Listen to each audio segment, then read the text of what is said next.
of what a5 does is that it weakens b5. But more importantly, it weakens b6. And it just so happens that a knight stands there. So you guys have to be flexible and notice what's changing in the position. So on a5, a possible plan for us would be d3, castle, bishop e3, rook e8. And now, of course, we don't want to take this because this pawn structure isn't really bad, and we don't want to get rid of this bishop. But we're just, we're always eyeing that square. So we want to play rook c1, get on the open c file, like I said before, bishop f8, so he's trying to defend this pawn. And now we use the weakness on this square, knight b5. So now there's, maybe some tactics happening at some point. These squares are being attacked. So a4, and now take knight c3, knight d4, knight d2, b5, and e3. And white's slightly better. This bishop is a monster. This pawn is weak.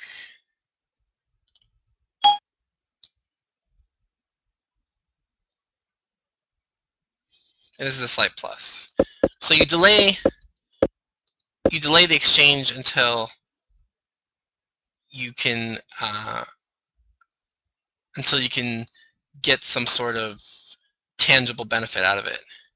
And the tangible benefit that you get out of this exchange is that now this knight is trying to actually head for this square.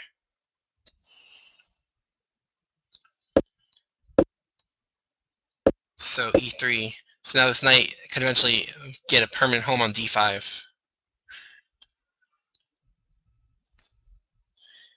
And black's pawns are weaker than white's. So because of this,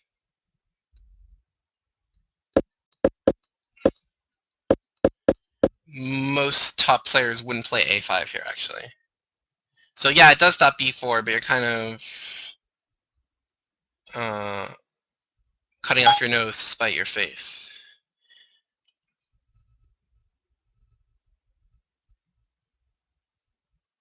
Yeah, I mean, knight a4, why would you do that?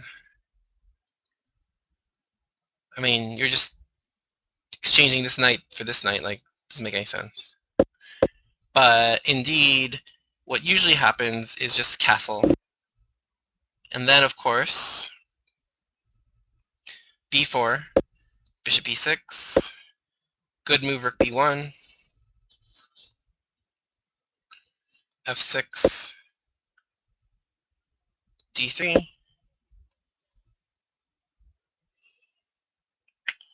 and now a very nice game. If queen e8, star move knight d2, queen f7, star move knight b3, rook a b8, defending this pawn so that after b5 this knight can move. So the idea of knight b3 is to defend this a5 square. So now d5 threatens to win this pawn. Like if you move something like, I don't know, rook a d8 or something, now b5, now this knight has to go back and this pawn's lost. If you do something like rook a c8, oops, rook a c8, b5, knight d8, now knight a5, now this pawn is lost anyway. Okay, so you have to look out for positional traps like that. So that's why he played rook a b8, then queen c2, rook f d8. Now this knight doesn't have a square to hop to. And now, what's the star move here, guys?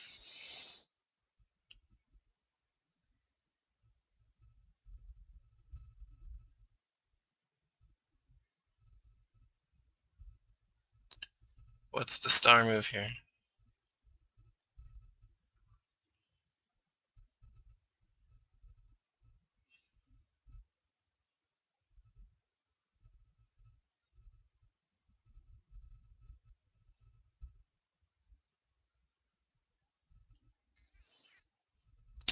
Well, I'm giving you a big hint.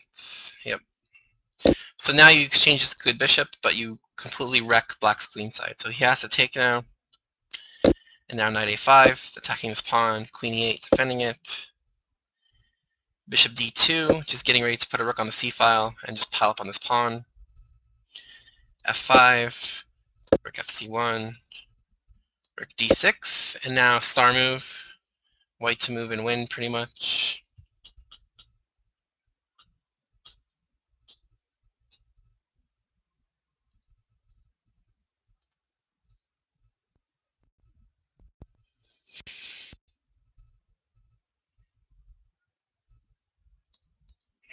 Yep, so b5.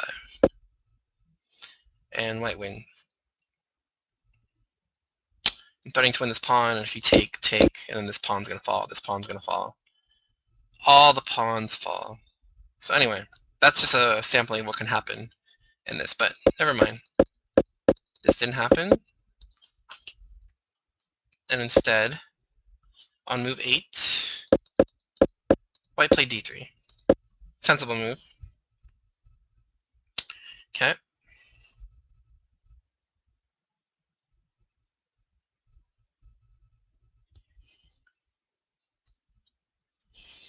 So castle.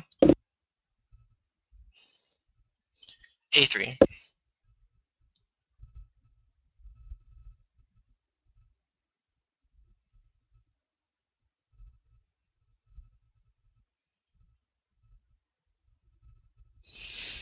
So here, actually, xe, you are right. Because now if a5, now bishop e3, f5, and now, you're right, now knight a4. King h8, because white was threatening this. Check. So king h8. And now, knight takes, pawn takes, queen b3, threatening this pawn. Rook a6. And now if white plays simply rook ac1, stopping a bishop c5, white's better here, because black's position is full of weaknesses. This rook is misplaced, these pawns are bad. It's hard for him to develop this bishop, and white has a very good game here. So that's where the knight a4 idea comes. So yeah, you're right. But you want to have a lot more pressure on this b6 pawn, because then you can make it work tactically. But anyway, so that's one other example of what would happen if a5 was played. But a5 was not played. Black just played bishop e6.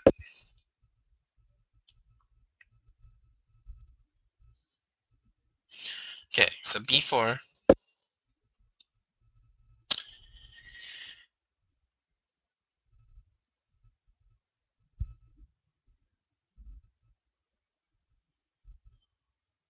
And now,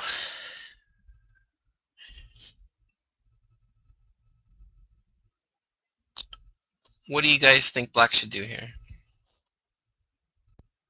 I think I silenced the chat.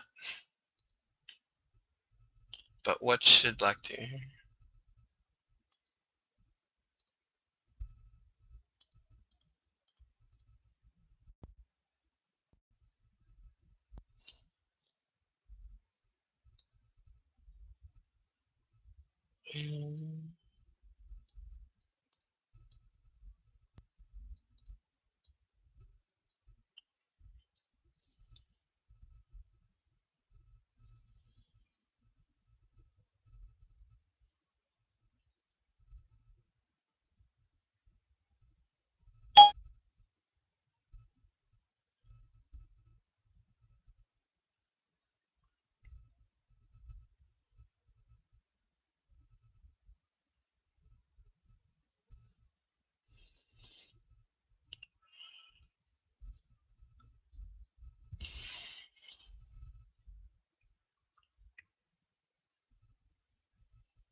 Okay, so yeah, f5 is actually dubious.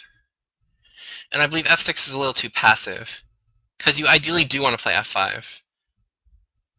I mean, f6 is just kind of condemning you to passivity in the center, while white's going to take all the queenside space. So you don't want to be that passive with f6, but f5 is ill-timed right here, because bishop e2, now this pawn's going to be threatened after like a knight a4. So bishop f6, and now what's a very good move for white here? No, it doesn't drop e5. But what's a good move for white here? You'll see what happens.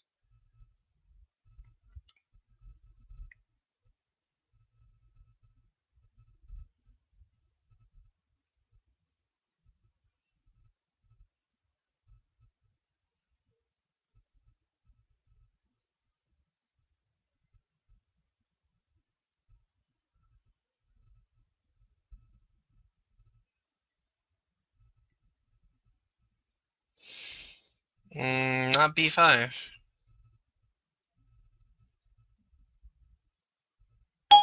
Not b5. Not knight a4. Alright, I'll give you a hint. What is white's worst piece? What is white's worst piece?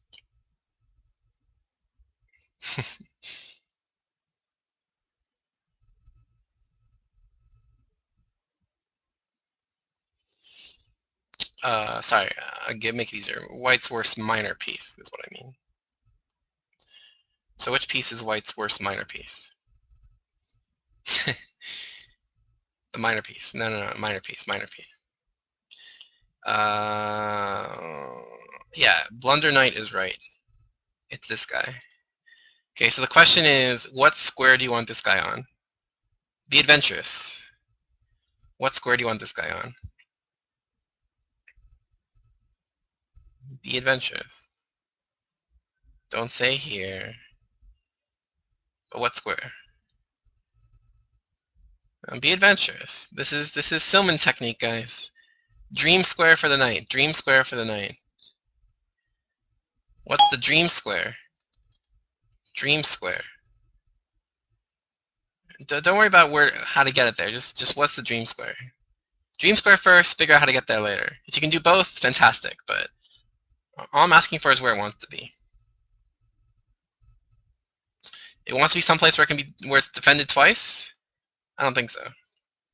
No. A couple of you guys got it already. A couple of you guys got it. Yeah, the knight wants to be right there. Right there. Right there. Right there. It attacks this pawn, attacks this bishop, opens up this bishop, dream square, okay? So bishop f6, so how do we get this knight to that square? I think all of you guys already know it, but let's see how.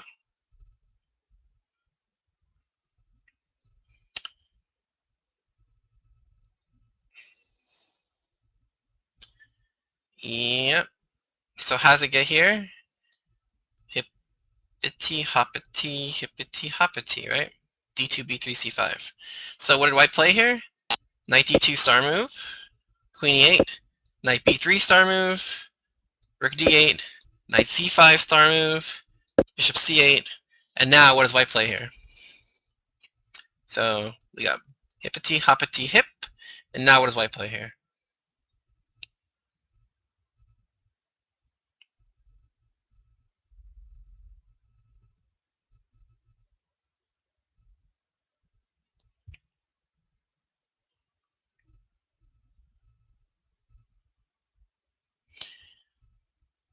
Yep. Very good.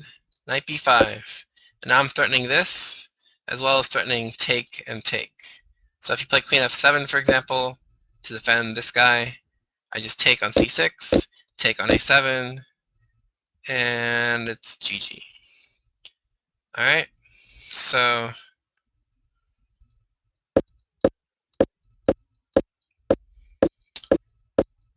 that's a possible variation of why f5 is not good.